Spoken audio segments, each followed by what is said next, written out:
2017 के पहले प्रदेश के अंदर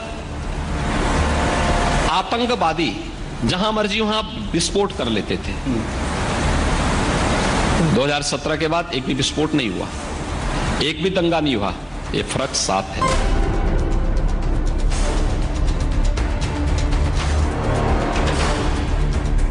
कई ऐसी बेटियां बहनें आई हैं जिन्हें आत्मदाह तक मुख्यमंत्री आवास में करना पड़ा, तब एफआईआर दर्ज हुई है।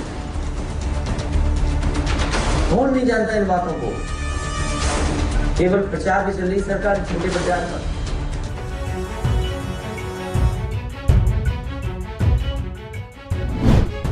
खतरे में योगी की सत्ता,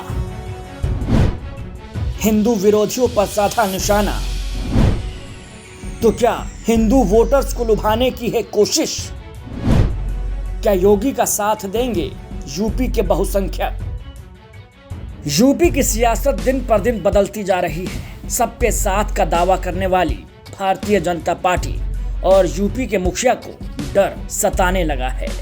डर इस बात को लेकर कि कहीं हिंदू वोटर उनके पाले से खिसक न जाएं, और इसी डर ने योगी को एक ऐसा बयान देने पर मजबूर कर दिया जिसमें सिर्फ बहुसंख्यक आबादी को अपने साथ लेने की कोशिश की है।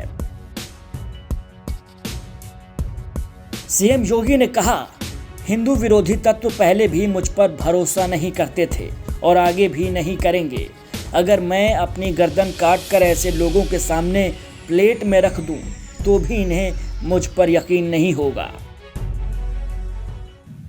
कोई भारत विरोधी तत्व है और कोई हिंदू विरोधी तत्व कैसे स्वीकार कर लेगा मोदी जी को और योगी जी को? कभी नहीं स्वीकार करेगा।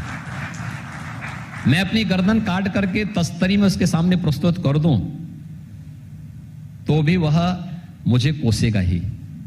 मुझ पर विश्वास उसको नहीं करना है, ना पहले करता था, ना आगे उसको करना है, और ना ऐसे तत्वों की हम परवाह करते हैं। मेरी प्रतिबद्धता प्रदेश की 25 करोड़ जनता है।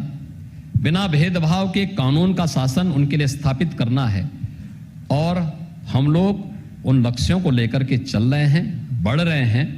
मैं विश्वास के साथ कह सकता हूं, जो गलतफहमी के शिकार हैं और अंकगणितीय आंकड़ों को प्रदेश में थोपने का प्रयास कर रहे हैं, मुझे लगता है किसी गलतफहमी के शिकार होंगे। ये चुनाव 80 बनाम 20 का होगा।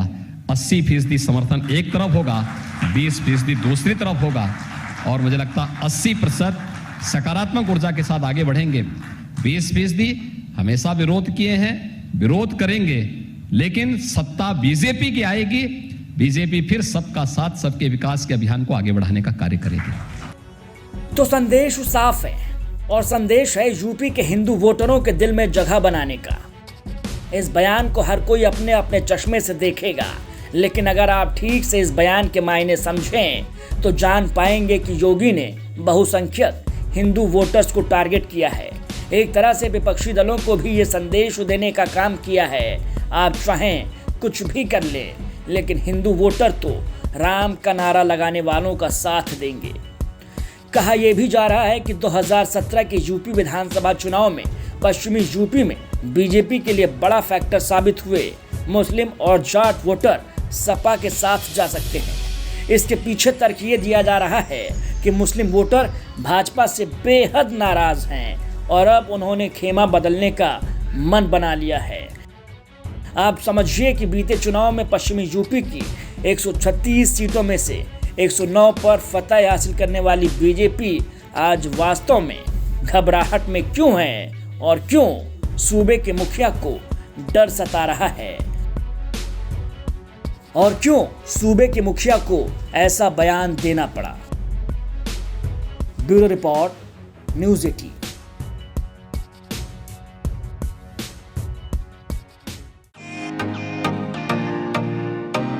फेसबुक और यूट्यूब के बाद अब आपका पसंदीदा चैनल न्यूज़ 18 डेली हंट पर भी फॉलो करें